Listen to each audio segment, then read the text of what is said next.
One of the things that is really important in the autism world is building community. And one of the most important things in building community is your greetings. How do you welcome people in? And how do you help them feel at home where you are, where they are? And part of that is just finding out where they've come from, which is how we've tried to begin. This is really an opportunity for Shore and I to bring our work together around each of us has had our own history of turning our own autism around, and then of supporting many others in doing the same. And it was so cool meeting each other and just going, oh, you too, you too, you too, and realizing that from very different starting places, we had ended up in very similar understandings of what optimized autism, what allows extraordinary success with autism for all of us. And we're going to do our best to give you the snapshot this evening and invite you to join us in some longer programming that we're pretty excited about. We've been working on it for quite a while. So Shore, would you like to do the territorial acknowledgement and the gratitude? Yeah, thanks, Jackie. So I just want to welcome everybody. I want to acknowledge multiple territories here because you have so many people calling from so many different directions that it's really hard to do that. But I'm going to definitely acknowledge the territory I'm in, which I'm in a visiting territory, which is Georgina Island First Nations, Ojibwe area. And that's in the just north of the Great Lakes region of southern Ontario in Canada. And my home base is Hamilton and the greater Six Nations and Mississauga of New Credit First Nations territory. So I'm about 3 hours north from home right now in that area.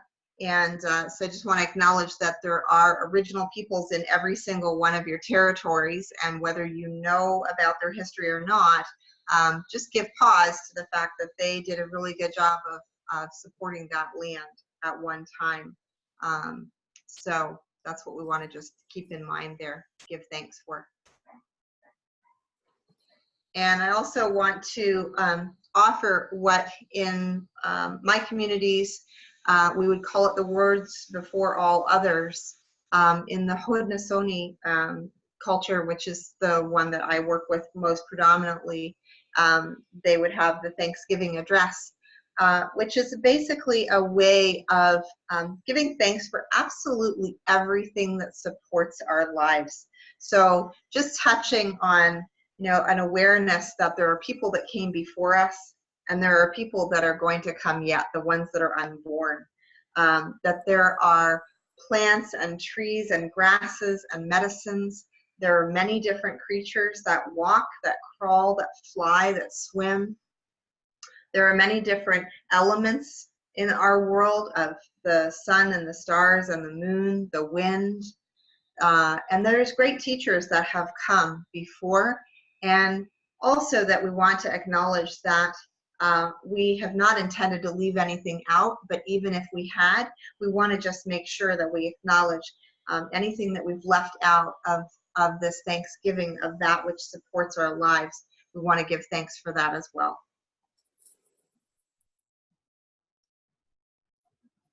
We also want to offer to throw the blanket. One of my beautiful friends is from the Tlingit Nation in Southeast Alaska, and I also have another friend who has connections in that area as well, and they have this understanding that they throw the blanket to protect you from the words in case you hear them in a different way than they're intended, because we come from many different language, many different cultural contexts, and we just want you to understand that for sure with Jackie and I, that our intentions are good, that we're seeking friendship, we're seeking fellowship, we're seeking, you know, to bring forward in a good way and uplift anybody. So if the effect of our words is anything but that, please understand it's not our intention. And one of the last mentors that I had in the psychotherapy territory, mental health territory, when I was studying, is a woman by the name of Mary Miller. And she taught me something very valuable, which is when we're working with all of this information and we have governments that do not agree with us, and they have different ways of thinking about things, that we really need to make sure that people understand that and are acknowledging that. So what we want to say is that the instruments, the education, and all of this that we're offering is for experimental purposes only, and the FDA has not approved or evaluated these tools, the resources, the recommendations, or the aids. The government in no way is supporting this. That all our products, procedures, and information are not intended to diagnose, treat, mitigate, prevent, and or cure any disease. And that none of the products, procedures, and information replaces or substitutes the advice for a practicing medical doctor. See a practicing qualified medical doctor for any disease or medical condition. And she learned this the hard way, because she actually ended up being sued by one of the states for having cured 10,000 people. And so she really learned that lesson the hard way. And so we wanted to make sure that people are aware that this is for information purposes, and we really want you, just in practice overall, to really go out and do your research and homework as well. Just because we're saying that this has been found useful for us, we want you to go out and be able to know, places to look and investigate. Thank you. So nature and community, what you've just experienced in the last few minutes, right from the welcoming, right on with the acknowledgements and all of those steps, is that you've just experienced a nature-based and community-based welcome. And this is one of the tools that optimizes the human nervous system and functioning, because we're actually wired for this. When you go somewhere, you have this inclination to search, I wonder who I should talk to. There's all of these wirings that are actually in our nervous system naturally. And so it's really helpful when you frame nature and community-based welcomes and protocols and greetings, and also all of the conduct that's moves forward, because it helps the system, and everybody universally has these in their body, to relax and to be able to get present and to be able to move into a place where they can really hear and think clearly about the questions that they want to ask. Okay, so we've tried this a few different ways. Sure, I'm happy to introduce you, but if you're happier introducing yourself, you go right ahead. You go ahead, Jackie. All right. So Shore is now a grandmother who has, she was raised as a medicine person by her grandmother. She was homeschooled, and she ended up, she has multiple degrees. She ended up fostering, mentoring, supporting, adopting over 80 children who were in the social services system, who were dealing with extraordinary behavioral and health and learning challenges. And many of them had autism. And the degree to which she turned those lives around was so stunning that she's now kind of one of the instructors for Ontario's autism training of staff that happens at Woodview Autism Services down in Hamilton.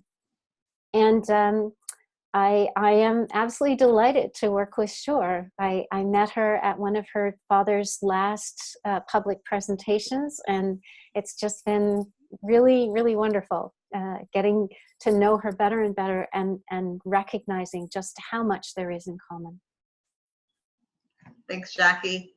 And I want to introduce Jackie, my friend, which is really a privilege to get to a place of being able to be with somebody that it's kind of like speaks your language, and definitely knows some of the ins and outs of the challenges. And Jackie too has been through not only her own journey and experience in learning how to really navigate the world in a good way with challenges that come with autism, but also has like multiple letters after her name and so many different trauma release therapies and modalities that she's worked in, that she really has this very broad base of understanding, and she can come at any particular question or understanding from so many different angles that I really appreciate working with her. because it kind of gives this very rounded between the two of us understanding of both from a scientific and from an experiential basis. And so it really was, as Jackie said, very cool to start having conversations over the last 10 plus years about, oh, you know, you figured that out that way and you figured it out this way, and being able to compare notes and navigate that. And I've certainly learned more from working and talking with Jackie than I knew already. And I'd like to think that I've shared a few things on her end too. Oh, And yeah. so it's really a lot of fun. And she definitely, I love her term, turnaround specialist, because I've watched her working with different families and community members over the years, and that's exactly what's happening, is that there's a real turnaround happening. And so I really appreciate getting to work with Jackie. So Shore needs to kind of footnote her essay. She needs to give credit where credit is due in terms of who her teachers have been. Shore, do you want to do a brief sort of? Yeah, I can. It's just what I would like for mostly for you to know is that I'm coming from multiple different traditions. And the one that I live in and breathe in is the Odawa Medewan tradition. And so these are just some of the lineages that I carry from my teachers, and it's very important for people to know that, just in terms of that footnote. And the nature connection side of things, for those that don't know, John Young is a person who started an organization with many others called the Eight Shields Institute, and has written books and such. And that's a common ancestry between Jackie and I, that I wanted to highlight. And so is Mary Miller, in the sense that Jackie's been able to also meet Mary. So some of these loop over to both of us. Yeah, yeah. So I've got a lot of training under my belt, but probably the thing that I've done the most is trauma release work, because in many ways, autism is like having stress on steroids. It's just everything is on the edge of overwhelming all the time, and you've got to be constantly looking for ways to take that stress load down. And so, you know, just to give you a sense, this is a portion of what I've done. So Shore and I have both done many things, and it's been so rich bringing it together. So each of you has your own story of why you're here. What things sort of brought you to this understanding that there's a community-based aspect, there's a nature-based aspect, that how we're approaching autism, although it's very different from what's happening in most places. What is it that twigged you to say, oh, I'm interested, I want to engage here? So that's it for the chat, and I will pass it back to you, Jackie. Thank you. All right. So, Earth-based model of autism. Sure. This is one of the slides that you were going to take. Do you want to just wrap up your section with this one? Yeah. Yeah. So Earth-based model of autism. Yeah, I want to present what an education-based model of development is. So I have a background in developmental psychology. Autism.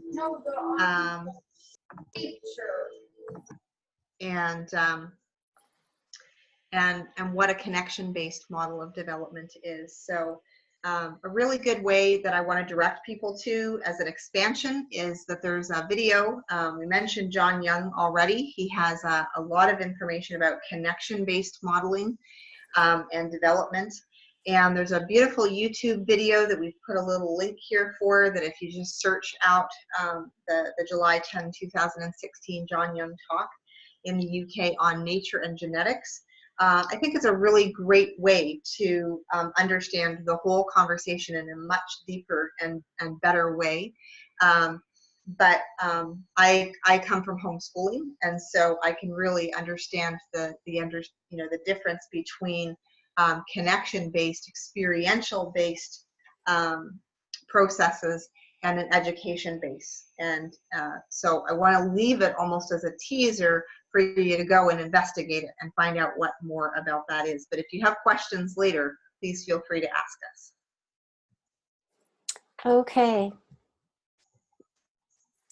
So I want to dive into what autism is, because the experience and the science that supports that experience is quite different from what you're going to hear in the mainstream. Is quite different from what you're going to hear from a medical doctor, from a social worker, from the first line people who are like, okay, this child has autism. And it's not that they're getting the symptoms wrong, it's that they're working from the symptoms. They're not working from what is causing those symptoms. There are up to 5 underlying health problems that are causing autism challenges in every single one of us in the autistic spectrum. They cause high stress on the mind, on the body, on the emotions in every single autistic. And these cause autism behaviors, the symptoms that we are then evaluated on and determine whether we're actually autistic or not. So these 5, just really quickly going down the side of the slide here, we've got brain and nervous system.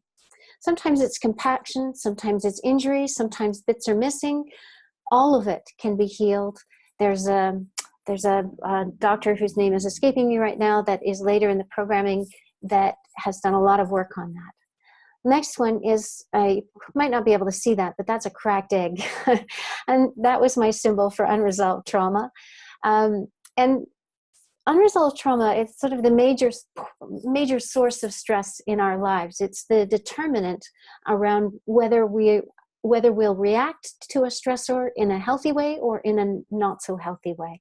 And if you're looking for more information on that, there's a doctor named Dr. Robert Scaer, spelled S-C-A-E-R, who wrote a book called The Trauma Spectrum.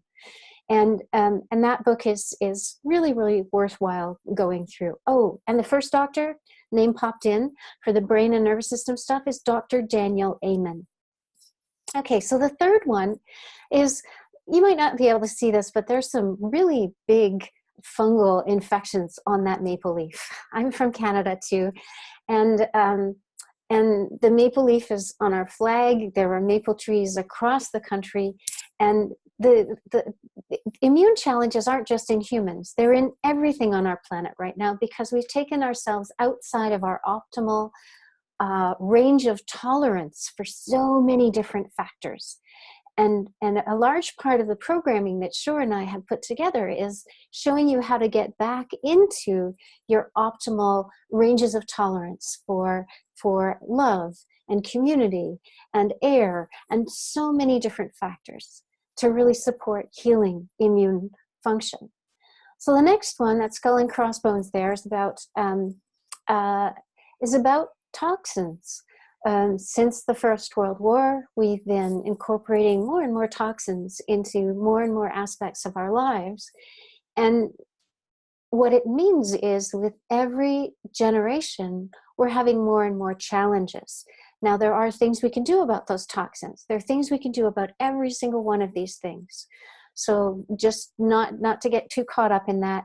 Folks who've done a lot of work on toxins are the Autism Research Institute in the United States.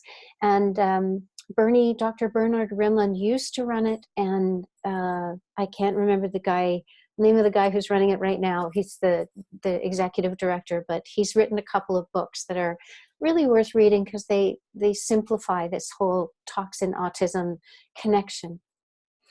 And then the last one is you might not be able to tell, but that's a roll of toilet paper that says endangered feces.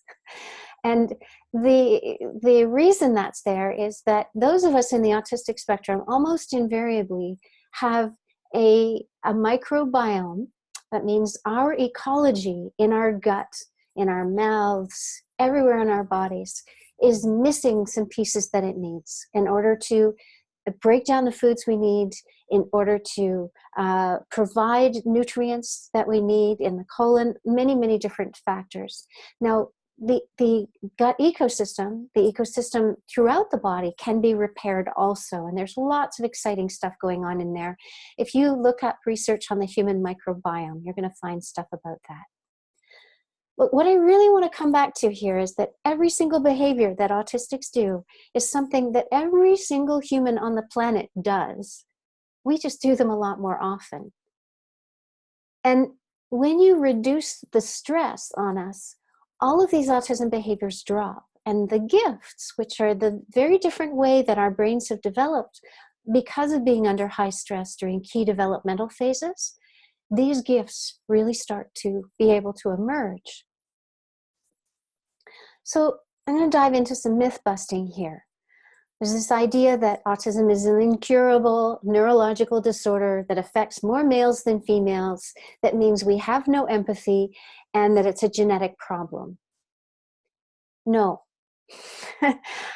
Now, I've got some big presentations on all of these that give you lots and lots and lots of links. And if you want those, let me know, and we can do that. But essentially, incurable, not really. What we have is variable functional capacity. We have these good days that are about 10 times as good as what we can do on a bad day. Why is that difference so big when in the rest of the population it's not? Essentially, the underlying health problems, the stressors that we're dealing with, are aggravated by some environments and supported by others. And when you create environments that increasingly support us in functioning, we're able to really come out of that fog and do better and better and better. So, I already talked about key high stress during key developmental stages. So I'm just going to go on to the next slide here. Is it a neurological disorder? Now, I've got research backing up each of these things. We know that when autistics come out of the fog, we have average or higher intelligence. Now, it's uneven intelligence. Some things we're really capable in, and some things we're not very capable at all. We have to work very hard at. But in general, even those autistics who are the most impaired, we have caseworkers who are saying, he can't talk, he doesn't look at me, he doesn't engage at all, but he can get into the locked fridge for the butter, and I don't know how he does it. The problem-solving capacity is off the charts. So, high inflammation. Those of us in the autistic spectrum have inflammation that's so high from such an early age that it's affecting our brains as well. And that's in large part the reason that we have so many learning challenges and so on. There are chemistry differences between how an autistic brain functions and a non-autistic brain functions. We don't absorb nutrients very well. We have to use a lot of back roads to get things done because the main roads are all under construction because we don't have the supplies. And to get things done, that means using the back roads, we're using more energy, we're using more nutrients, and we're often not doing things in the recommended way. Our bodies aren't doing things in the recommended way because they don't have that capacity without what we need to repair those bodies. There is some altered cerebral blood flow that seems to go hand in glove with the inflammation. Altered brain responses, definitely. When you look at how an autistic brain functions, if you give someone who's not autistic a math problem, one part of the brain will light up. If you give someone who's not autistic, ask them to sing happy birthday, another part of their brain will light up. If you ask an autistic, you don't know which part of the brain is going to light up to do that particular task, because our brains have had to adapt to all of this under construction challenge all the time. There's not really a size and morphology difference, although you'll still hear a bunch of people saying that. The birth chemistry lag is really interesting. It's from research in horses. We're still not sure if it applies, but it's a really interesting one. And if you want, ask me about that. So here's the second myth. Are there more guys than gals in the spectrum? No, they're equal numbers. At the highest levels of impairment, what you're seeing are the same number of girls with autism challenges as guys with autism challenges. But what you're seeing is that at lesser degrees of impairment, the girls are slipping through the cracks. They're not getting caught. They're not getting noticed. They're not getting assessed or diagnosed. One of the things that I'm convinced is part of the reason, and this is just from my own research on how the brain functions, is that male brains and female brains function differently. And under stress, well, male brains have less connection between the right and left hemispheres. Under stress, stress disrupts the connection between the hemispheres. And this changes how you're able to behave. When women having more connectivity between the halves of the brain are better able to sustain communication and social engagement under stress. Now, women may be more genetically buffered. There's some evidence emerging. We're still figuring that out. Girls compensate more. We camouflage better. We hide our autism by figuring out, okay, this is what you do in this circumstance. This is what you do in that circumstance. And we have these subroutines that we run for figuring out how to socialize in different circumstances. And then we're not spotted.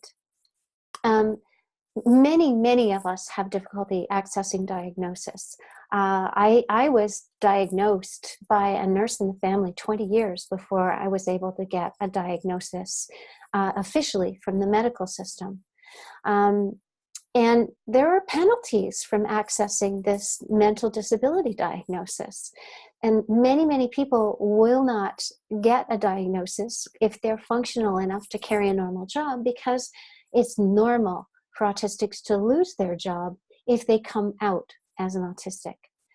And then there are also these differences in upbringing and expectations where if a boy isn't figuring out how to navigate and do math and so on, it's noticed. If a girl is kind of shy and in the corner and saying, oh, I can't figure out how to get there, it's more acceptable for girls to be, to not know, to ask for help. So is it true that we have no empathy? No. Most autistics are dealing with post-traumatic stress disorder. And what that does is it sort of shuts down your emotional awareness. And that means that in circumstances that are causing you stress, your emotions are not part of what you're paying attention to. You're just paying attention to the survival issues. We actually have heightened empathy. And this is part of the reason that social environments are so stressful, because we are emotional barometers. We're absorbing what people around us are experiencing, and we're emoting along with them. And if we're experiencing an emotion and we have no idea why we're experiencing it, it's very stressful. 50% of us have trouble identifying our own emotions. So what about genetics? Well, really, what we've come to understand in autism is that there's about 10% of what's classified as autism, like Fragile X, Downs, and so on, that are genetics, and that's consistent. But it's and it responds to the same kinds of treatments that you can do for turning autism around.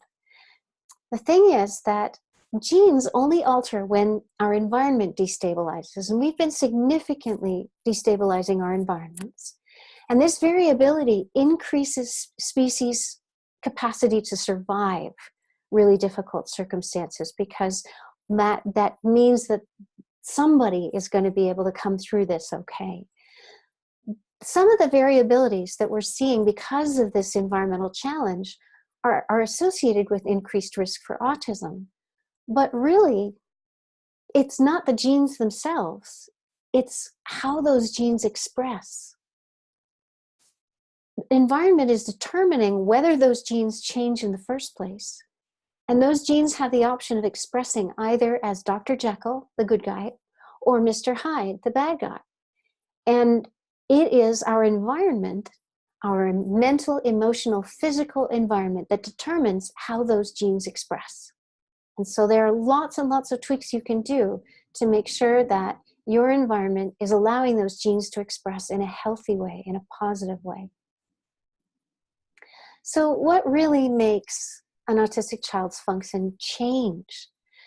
Well, you probably can't read all those little things, but what I was trying to do was give you a sense of just how many stressors we're surrounded by, and that autism is a reflection of cumulative stress. And the more of those stresses that you either remove or lighten, the easier it is for us to function. So when you know this, that stress, cumulative stress is the main thing, you know that anything you do to lighten the stress load will help make positive change for that autistic. No matter how things have gone off the rails, anything you do to decrease stress is going to help. So sure, this is really a really important piece here, and it's kind of the flip side of the whole stress, cumulative stress picture. Yeah, so I come from a lot of traditional teachings, and one of the pieces that we have is this notion of personal peace, and that being more important, more valuable than anything else. And if you can also look at it as if we go to the Shields language, to John Young's work and nature connection, they'll call it. They have 8 attributes that they define as a fully alive, capable, connected person, and quiet mind is the one that they say if that is present in a person, all the other aspects and attributes enliven for a person. And so it's kind of what we would consider like a keystone component. And from the personal peace point of view, I now work in counseling and psychotherapy practice, and as a traditional counselor, and I work with a lot of EDGE community members that are in a lot of crisis. And I learned over the last 25 or so years that the number one factor when I was working with those people that were in crisis was if I could hold a state of personal peace, that made it easier for them to find their way out of crisis. And so I really leverage this and encourage this in a lot of people to just take pause and remember that above all, in no matter what situation it is, if you can really make a commitment to learning the practice of personal peace, you become, what we'll talk about later, you become an anchor for people, especially people who are struggling with crisis. And so it really becomes that almost the most important thing that you can possibly do. So thank you. Thanks. So does this bring anything up for you? You can unmute, you can put stuff in the chat. This whole concept of personal peace and cumulative stress. All right. So there are environmental factors that affect autism. Shore, do you want to dive through this?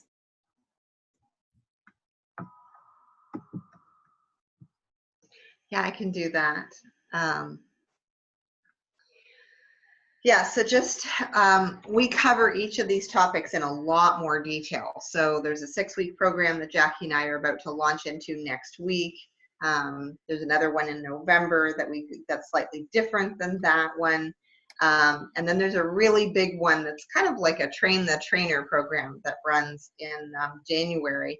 And it's a very fleshed out version of this. And so just some of the factors that we're touching on in terms of an awareness around autism is the notion of change. And the factors around air, water, food, shelter, skin, cleansing, frequencies, crisis management, technology, community, and mind, body, spirit. And so we're going to go into a little bit of further detail. This is kind of an overview in terms of, the number one factor, pretty much immediately, if you think of it in terms of like seconds. So you have a physical body, and then change in time has seconds to process, and it really has an effect. And so the rate of need to process and meet expectations is a really big factor for autistics to navigate. And then if we think in terms of, you have minutes for breath. So you have seconds with change in time. You've got minutes when it comes to air. Okay. And so that could look like mold that's in the air can affect cognitive capacity, natural health support. There are lots of like positive things that you can also put in to support air filtration. So that's kind of the next immediacy that we're looking at. Yeah, volatile organics in the air as well. And then water. We've got toxins in our beverages. We've got toxins in the water we swim in and bathe in. And we've got unmet hydration needs. And dealing with these isn't hard. It's not rocket science, but it requires sort of thinking about it and understanding the details and shifting how you do what you do. And this is one of the things we really want to bring home here, is that you don't have to start doing a whole bunch of new things to thrive with autism. What you really need is to optimize what you're already doing so that it's really promoting as de-stressed and healthy a life as possible. So food, we've got agrochemicals, big, and they've been growing since the First World War. We've got things that we call food that aren't actually food. They're causing so much inflammation in the body, or they're anti-nutrients. They actually rob the body of more nutrients than they donate. And then we've got the option for choosing anti-inflammatory foods. And these are foods that help the body rebuild itself and heal. So, breaking that down, again, it's not rocket science, but it requires a certain amount of time for explanation. And then there's shelter and nature. It's really amazing how distracting being uncomfortable can be. As an autistic who is often in a lot of pain, being in a learning environment that aggravates that pain makes it very, very difficult to learn. And if I can shift to an environment that takes my pain levels down, my capacity, my distraction goes down as well. Constructed environments have all kinds of factors in them that can be contributing to stress, or they can be detracting from stress. The heat, the cooling, the humidity, the echo, the lighting, so many factors. And natural environments are what our bodies are designed for. And so when we're in natural environments, we do so much better. So the skin is another piece here. It's a barrier. It's supposed to be a barrier, but the way we treat our skin impairs its capacity to keep things out and take things in that we need or don't need. So it can be this pathway for causing harm, and it can also be this pathway to help us heal. And it's understanding how it functions and what to avoid and what to take in that really makes that difference for us. So cleansing. Now cleansing is, this is all about letting go of things that aren't serving you and replacing them with things that do serve you. And it's something that needs to be done in a careful, thoughtful, supportive way so that you're not doing more harm than help. And one of the things that's really important is if you look at the body as though it's a barrel, and you've got all of these things that are bad for the body coming in, toxins coming in, and your body can only get rid of those toxins so fast. If you try to do a detoxification before you start, filtering out those things that are coming in, so they're not coming in anymore, you really get behind, and you can end up feeling not well at all trying to cleanse if you're not doing things in the right order. So frequencies. Now, I did mention this in environments, but it's kind of its own category, because when you look at light, there are some frequencies, some wavelengths of light that are good for us, some wavelengths of light that aren't good for us. There are some wavelengths of electromagnetic fields that are good for us and some that aren't. Unfortunately, the outlets that we've chosen in North America are not good for us. There are lots of other forms of radiation out there. Some of them are overstimulating and harmful. Some of them are helpful. And mapping those out so you're getting the ones that are good, you're avoiding the ones that aren't, makes a huge difference. So then crises. Shore, did you want to touch on this one?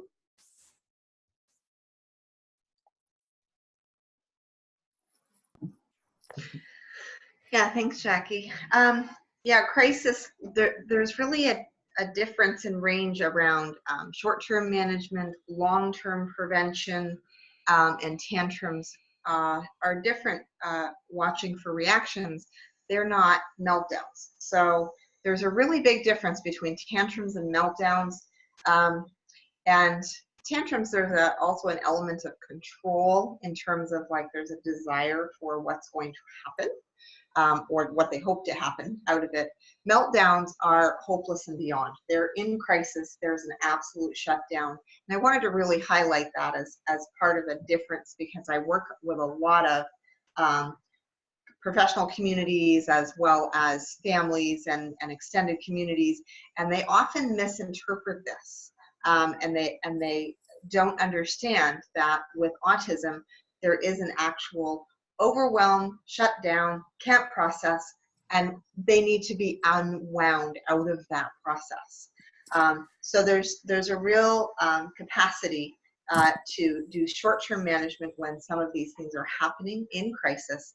And then there's longer-term prevention in terms of tracking and noticing what triggers, what builds up tension, what moves in certain directions to that overwhelmed state, and how do we really support the environment in multiple levels, both the psychological environment, the physical environment, in order to support that person so that they don't have that happening, as much as possible. You want to be able to reduce that, and it is very possible based on my experiences with all of my children. Mm-hmm. And given that, as adults in the spectrum, we know that no matter what adults we're spending time with in the spectrum, they are going to have meltdowns because life is just that much more stressful. And so a big part of being an adult with autism is learning how to navigate that yourself. And there are ways to transfer those skills to the autistics that you live, work with, love. So technology, media, and addiction. So this guy here is obviously into a device. You've got some real benefits that can come from apps. Here we are, we're using computer to reach you. But you've got the harm as well. There are electromagnetic fields around the computers that are not good for us. There are toxins built into the computers that they off-gas that are not good for us. There are frequencies in the lighting of the screen that are quite harmful for us. So are we finding the right balance points for how much help we're getting from technology and how much harm we're taking on from technology? And this is a really important thing, because those of us in the autistic spectrum are much more prone to addictive behaviors. And we explain why in our longer programming, but essentially being that much more prone, we have to navigate these things so much more carefully. And Shore, did you want to talk about community? Very happily. And I want to put animals up at the top of the list. So I have an autism service dog. I have trained autism service dogs before. We've used them with a couple of my children in various different capacities. And so also an awareness in community is that autistics have a hypersensitivity to mirror neurons. So every human being has a receptivity to mirror neurons. So when I smile, it makes it easier for somebody else to be responded to in smiling. But there is an even more extensive process that occurs for autistics. And there's also a lot of reactions around the experience of watching somebody and their behaviors and their body patterns, and then trying to figure out what does this mean, or what does this cause as tension in my body. And I always was very confused as a child, because I would feel people being uncomfortable with the words that they were speaking. Maybe they were kind of stretching the truth, or they weren't quite sure how to explain something, but all of a sudden there was a physical tension in my body. And that physical tension then meant that I was having to try to navigate in a way that I wasn't quite sure. And so I remember that being in particular. Love is up to 4 times as powerful as everything else together in both prevention and healing. And I really learned this coming from being an adoptive parent of foster children that really did not come from that environment of love and unconditional love and acceptance. And there's a really great reference, Dr. Dean Ornish's book, Love and Survival. So I encourage people to look into that. And in terms of the mind, body, spirit, we just want to really briefly, again, we're just touching on this. There's so much to this. But dream state brain waves while awake, so self-teaching, rapid learning, and inexplicable insights is the realm that autistics live in. And so we have a very different way of, Jackie was talking about different parts of the brain will light up. There's not necessarily a predictable pattern to that, because there's been so much navigation. So that expresses itself in that brain waves patterning. And we're all made of the same basic stuff, which is in constant, instantaneous, and energetic communication and interaction across time and space. This is the world of autistics. We live here. So to understand us, you kind of have to be invited to join us. So every single one of us, autistic or not, has a sensory system that we're most aggravated by. I have a friend who's like me. She can't stand having things underfoot. It's got to be a clean floor. What is your pet peeve, sensorily speaking? Is it loud noises? Is it bright lights? Is it flashing? Is it, what is it? Certainly for me, oh my, can I ever relate to the Walmart? Put me in certain environments and absolutely everything. I'm very severely affected by EMF and radiation. And I remember when fluorescent lights came out, and we went to the grocery store for one of the first times with my dad, and he just knew right away, this is not going to work for my daughter at all. And I was so grateful that he got that. But yeah, it was a big overwhelm. So I can't put it down to one particular thing. I think mine is just frequency in general that most people can't necessarily fingertip or point to. So there are routines that help. And this is from John Young's work from the H. Shields Institute. These are nature-based, community-based routines that you can do anywhere, anytime. And what they do is they help shift your experience of your life, and they help shift your capacity to respond in healthy ways to a better and better directions. So the 4 that we are going to be covering in the series that starts in a week are gratitude, sit spot, story of the day, and renewal of the creative path. And we're just going to go over those quickly for you to give you an understanding of what are these, what do they do? Shore, do you want to do this one?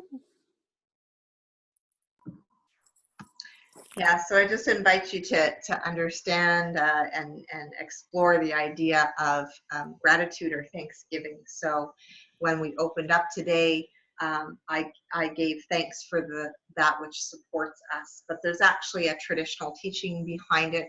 I work on Haudenosaunee territory as a youth at risk counselor and worker, and in the Haudenosaunee tradition, they have that this is our agreement in life. Is that everything is provided for us to support our lives, but the exchange is that we need to give thanks. And if we do, then things keep coming towards us. And so that's one of the practices and a little bit of an acknowledgement of one of the many traditional teachings that goes with that core routine.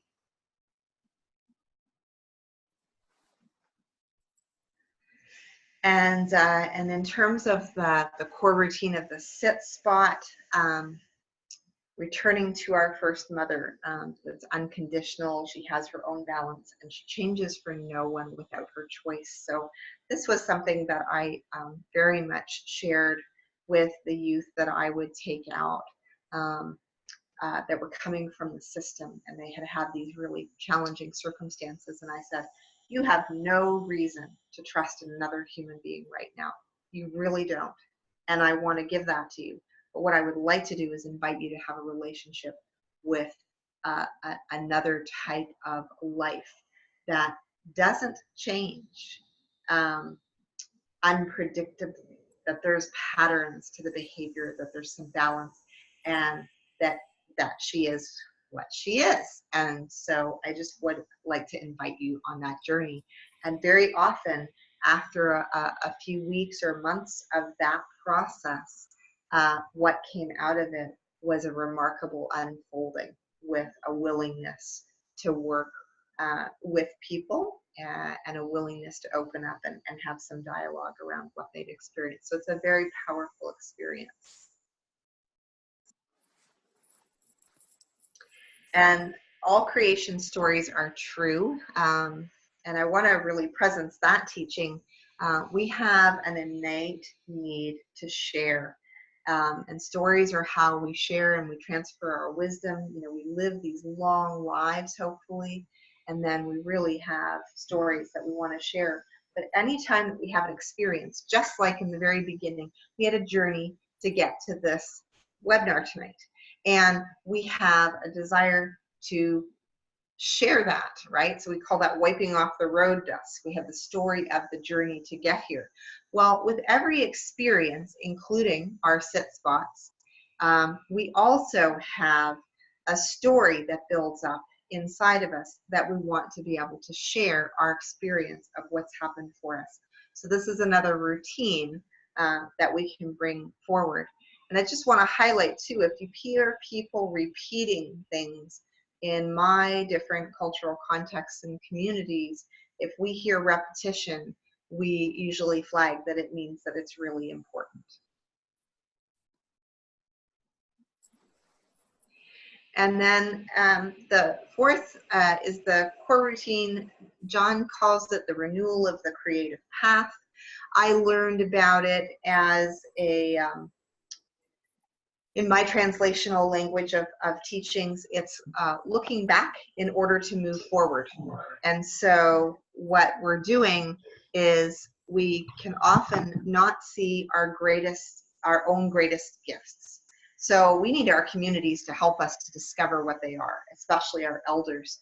And so that's part of that process, is being able to go out and ask, what are my gifts? What is it that I bring? I'm not really sure because I'm busy looking at it from this perspective, and they're going to have a lot of other perspectives. Engaging in a process with yourself, your community, and the nature surrounding you to regain the faith and trust in being part of something that's bigger, which is necessary to surrendering to your life's unfolding in synchronicities and to restoring your feeling of belonging, vitality, happiness. There are so many other aspects to this, but one of the things that we go through with Renewal of Creative Path is just kind of like looking at what are the stepping stones in your life that's led you to where you are now, what does that tell you about what's your remaining questions moving forward? So it's a very powerful routine to get into. We talked about that repetition thing, so here we go. Quiet mind, the keystone to all other attributes of a person who's, described as, balanced and fully engaged in life and that happy place, and making the commitment that personal peace is more important than anything else. People say, have asked me before, if there's something that I want above all else, what is it? And even above health and wellness in that respect, I would hold personal peace as my most prized thing, because in personal peace, I can come from a really balanced place to work out and figure out all the rest of it. So holding this for ourselves can be a very important thing, but also in the context of a support worker, an educator, anyone, that is the number one that I have found in terms of working with autistics and being one myself. What I value most around me is people who can hold that space for me, especially when I can't. Yes. So that kind of brings us to this program that we're about to embark onto. It's a 6-module program that we're doing over the next 6 weeks that really kind of gives you enough to get started. And it's really most practical for people who are like, okay, I want to go a little deeper. I want to figure this out. I want all of the hands-on stuff. And the longer program that we're going to do in January is going a lot deeper into the science, into the theory. What is actually supporting what we're saying? It's not that you won't be getting that in this program. It's that this program is really designed to give you a launch pad to make positive changes that are going to make a really big difference in your quality of life as someone who lives or works with autism, and in the quality of life of the people that you are supporting who have autism. So, just to quickly go through them, we're looking at how do you embark on making changes? How do you navigate change in your life? Because every time you switch tasks, you're making a change. What are you doing for your air? What are you doing for your water? What are you doing for your food? What are you doing for your shelter? Because these things can either support you in better function or undermine your capacity. Your skin. What's touching your skin? What are you not allowing yourself to touch? What are the things that are going to help you? What are the things that are going to hurt you through the skin? Cleansing is a big deal. Frequencies. Crisis management. Crisis management has a lot to do with change. But we go a lot deeper into the whole crisis management piece because it's in how you make changes that you prevent crises. Technology, media addiction, these are all very important for making sure you get the balance right for your system. Community is a lot bigger than you think.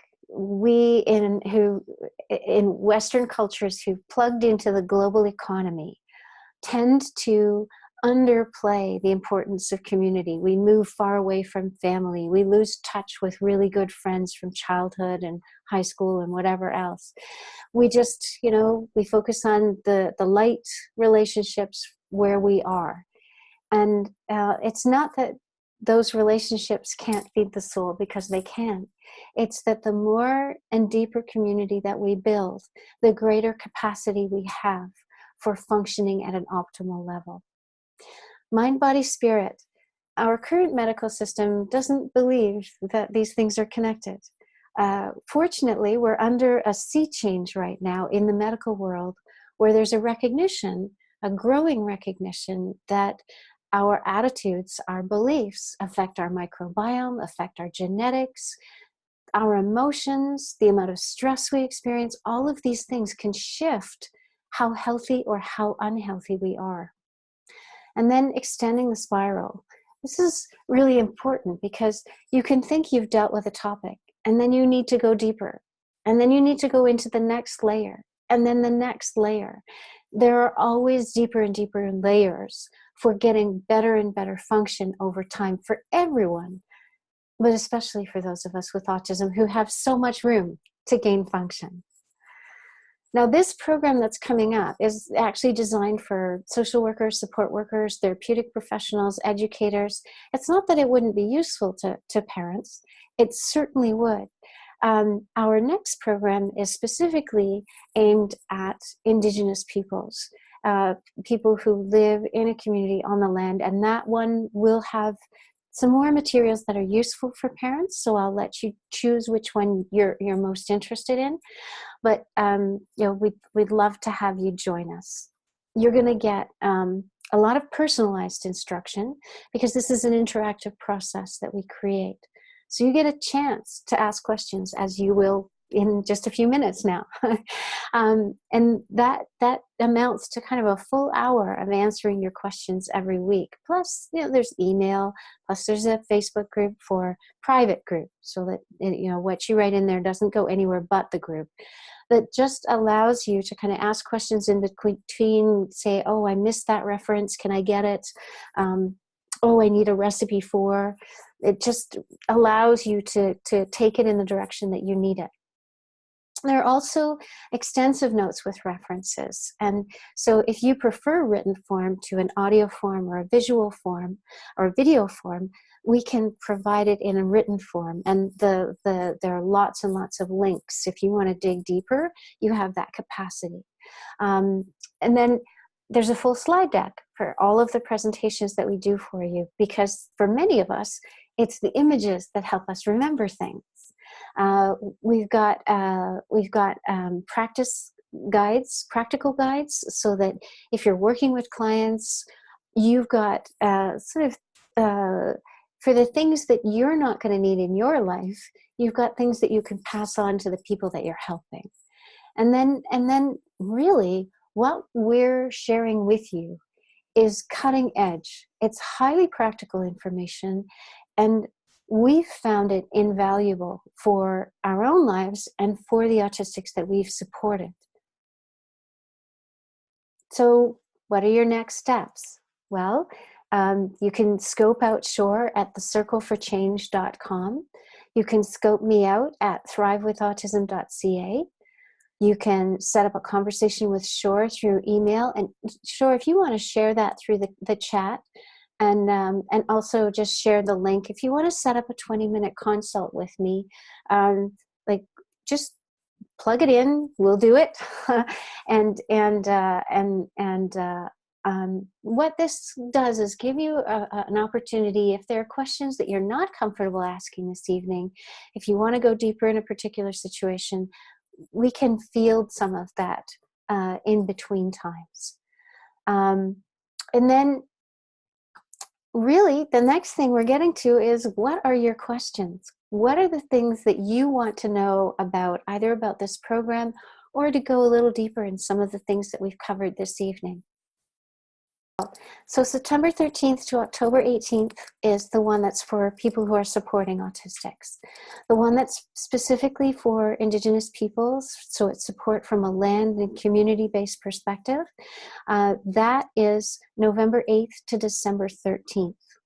And then in the new year, in 2019, we're going to be doing a program that's designed to help you help others. And so this is for people who are really wanting to step in a bigger way, understand it on a deeper level. It's an in-depth review of the science and the practices that turn autistic lives around. So those are the three that are coming up. We're kind of going up by degrees here. The first time that we did the pilot, we did half price. The second time that we're doing it now, we're doing 3/4 of the price. So instead of $500 for the 6 weeks, it's $375. But we're also in a place of not wanting to exclude anyone. So if you're in a place of saying, okay, how do I make that work? call Shore or email Shore or set up a Zoom date with me, and we'll figure out what will make it work. We'll explain the theory behind electromagnetic discharge and particle physics and the implications to trauma in some of our other programs. You guys got like this teeny tiny grain of information tonight in comparison to what massive libraries that both Jackie and I carry and in combination. That's the whole point of having this private online forum for you to engage with us, for us to have this full hour of question and answer and engagement throughout, so that, you know, if things come up for you during the presentation, you don't always remember them after. And so we're trying to stop regularly and check in. And you know, so if you're working as an occupational therapist, our goal is to help you deal with what's coming up for you as we go through these materials and as you go through your normal practice in your work. And for any of you, what we're looking at is how do we personalize this? How do we shape this so that it is of most benefit to you? Jackie, I want to raise a chat question. Mm-hmm. And I definitely want to get your opinion as well, but I'm just going to answer from, again, mental health perspective of being, I have a degree with a minor in developmental psychology, and I have a degree in Indigenous social work. So I'm a psychotherapist registered with the Ontario College of Social Workers and Social Service Workers. And so that's a field where they're going to say diagnosis is very useful to have. That said, I have found in Ontario that diagnosis is only really something worth pursuing all the pain and agony if you are trying to get financial support or you're trying to get some kind of benefits. But if you don't need that, from what I have experienced, you don't need a diagnosis or a label in order to move forward in a healthy way with people. And often the DSM-5 has pockets where people do not fit within a specific diagnosis. And there's also areas where there's lots of overlap. So they're trying to figure out, well, I remember with one case I had brought to me, they could have been diagnosed as fetal alcohol. They could have been diagnosed as autistic on the spectrum. And there was a potential for maybe a third one in brain injury. And it was the decision process was what might bring the most benefit. So I just wanted to highlight that. And Jackie, if you had anything else you wanted to add around that you're aware of that I might not be. You know, I think you pretty well covered it there. You know, having a diagnosis is becoming less of a stigma now, but if there's a way of just turning a life around without getting the diagnosis, I would definitely go for that option. The only reason that I decided finally to jump through the hoops and you know, get an official diagnosis was this recognition that over and over again, I was going to conferences, I was presenting, I was supporting people, and so many people would come up and say, "You're not autistic, you're nothing like my child," and would get quite abrasive and sometimes attack.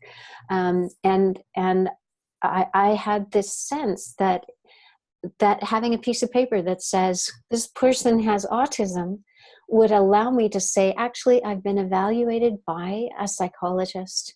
I am autistic, and I have figured out ways to optimize my autism, and you can do that too.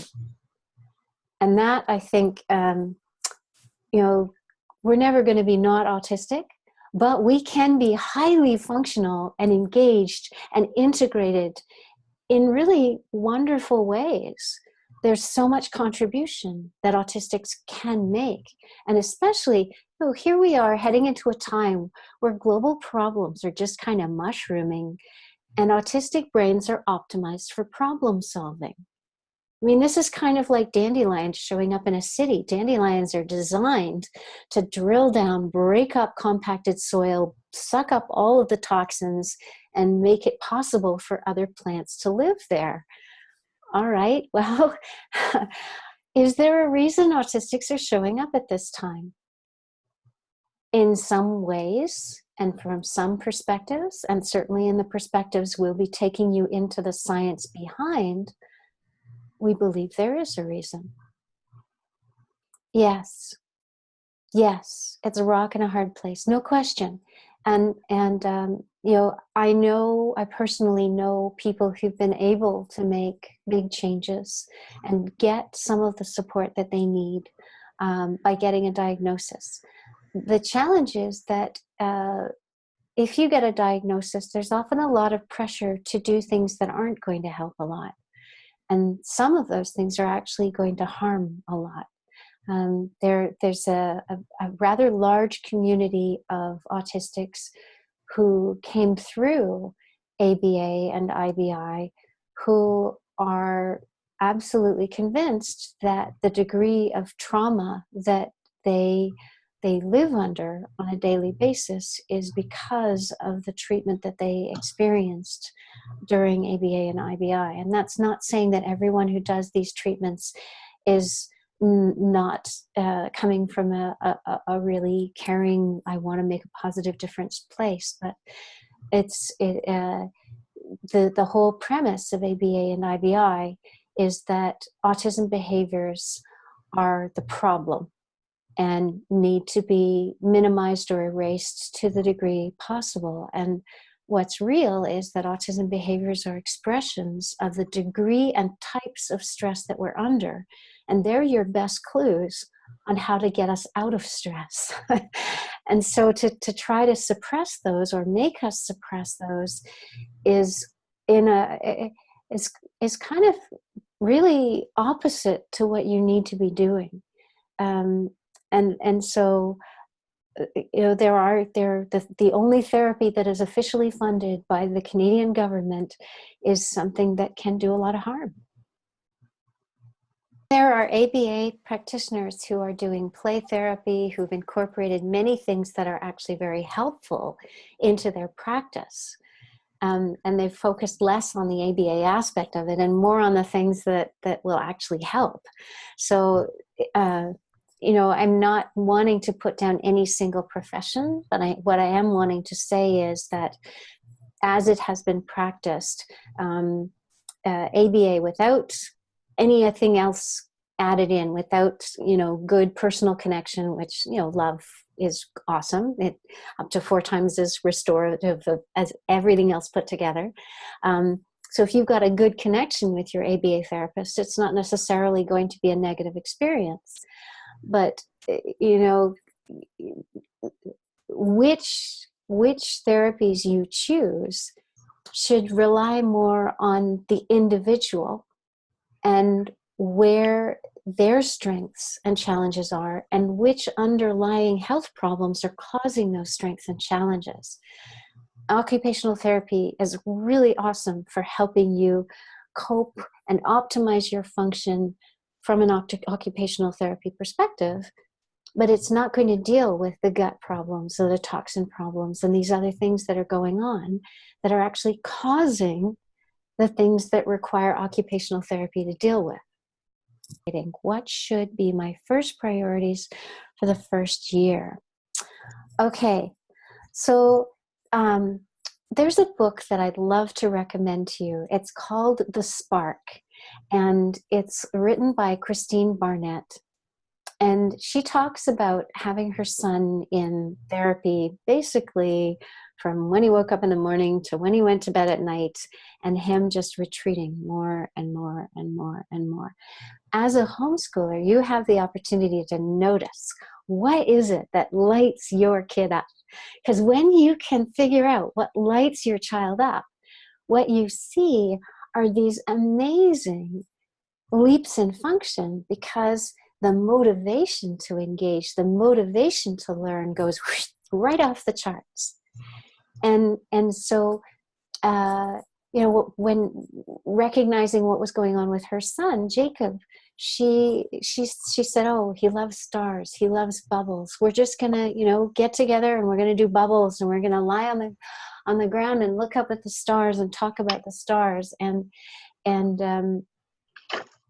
And her son came back, and he's still a teenager, and he's one of the preeminent astronomers and physicists on the planet right now.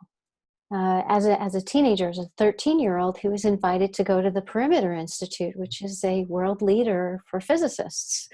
And that was his choice, instead of going to a university where he just, be in the middle of the chaos. So, Shore, did you have anything you wanted to add to that? Yeah, I just want to encourage a couple of different things. One is really get playful about different mediums. So my one autistic son, they did not think that he would necessarily ever be verbal because he also had fetal alcohol. And everything that we did with him, we had to do a lot. And so I remember when we were learning alphabets and everything, we took every medium possible. So we did drawings in the sand, we did Play-Doh where we were modeling the shapes of the letters, we did like the sounds with voice. There was all kinds of different ways we came up with, like sprinkles with glue, but different mediums. We even made our bodies make the shapes of the letters. We would have like the other kids in the programs. I ran a day resource program for special needs for about 8 years. And we got really creative about all different kinds of things, even like clipping the lawn into the shape of letters. So just to give you some ideas of like different mediums and ways to work with that.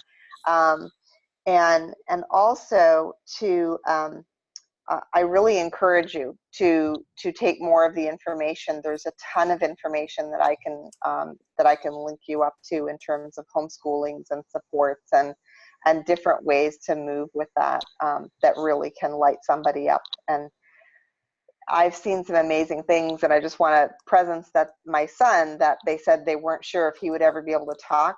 He's now 14 years old. He takes out more library books from the public library than most kids his age, probably about 24 to 30 books a week. And so he definitely managed to come to the place of speaking and also becoming a very avid learner and reader. But we probably went through the alphabet in various different forms, 10 plus times per day for probably 5 years, as that was sinking into his process. And then he just took off. It was magical what happened. So yeah, I just want to presence that those ways are possible, really, really possible. Academics definitely come, and academics, we catch up so fast. We're gestalt learners, we're pattern recognizers, and so we can catch up really, really fast on schoolwork once our health is optimized. And if you're wanting to optimize mental, emotional, physical health, the environment and love have the biggest impact of anything and everything. So I'm really really grateful that you were able to put in this extra time and support, and that whole piece about being at home and knowing that if you can't get it one way, you'll get it another way. If you can't get it that way, you'll get it another way, and just you keep trying until you figure out what works for that individual. Chill time is very important. Many people don't realize that the amount of sensory information coming in for autistics is much larger chunk of information, and we can't always process it all in the moment when it's happening. And so a lot of people think we're being lazy when we just kind of wander and drift and aren't focused on something or being active. And really what's going on is we're surfacing all of those unprocessed bits, and we're allowing them to integrate and making sense of them. And so when you see us do that, give us the space, because that unfocused time is what allows us to have better focused time.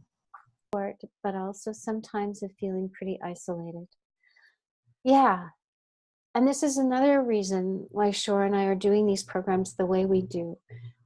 If you feel like there's a larger group of people whom you know who are on that same path, even if they're not in your neighborhood, even if you have to reach out through video or audio or whatever, there are people who get what you're going through, who get the direction that you're going in, and who can, support you in that and give you feedback on that. And it makes all the difference when you're trying to make change. I did so much change on my own, and it's really, really hard. You have to be super stubborn to make change on your own. So just so you know, in the chat window, if you go down to the part where you type in the information, you see the blue bubble that says everyone. So if you click on the down arrow beside that blue bubble that says everyone, what you're going to see is a list of the people who are participating. And if you click on someone's name, that will allow you to send a private message to that person alone. And then if you want to send a message to everyone else, you've got to actually go back and click on everyone again. So what that does is it allows you to both take in what's going on with the bigger group, but you can also have these little side exchanges of, oh, I might be able to help you with that. And that, we want to encourage that. The more that we can help each other with the specific things that we're dealing with, the more that we can matchmake and support you in matchmaking, the better off all of us are. This is normally when we'd sort of close off with the gratitudes, where we'd really say how much we've appreciated your making the time in your lives to come and join us and ask questions and engage, because we're pretty determined to change the prognosis for people with autism. This is what we want more than anything. And you showing up helps us reach more people, helps us have more of the impact that we want to have on the world. So much, much gratitude for making the time. If you have feedback for what you took in this evening, if you have thoughts or ideas about how we could improve, or particular pieces that you're like, oh, that helped, we'd love to know about it. All right, so if there are no more questions, I think we're probably at a place to say thank you and good night. Good night. All right, I hope to see you in class. Thank you. Bye. Bye-bye.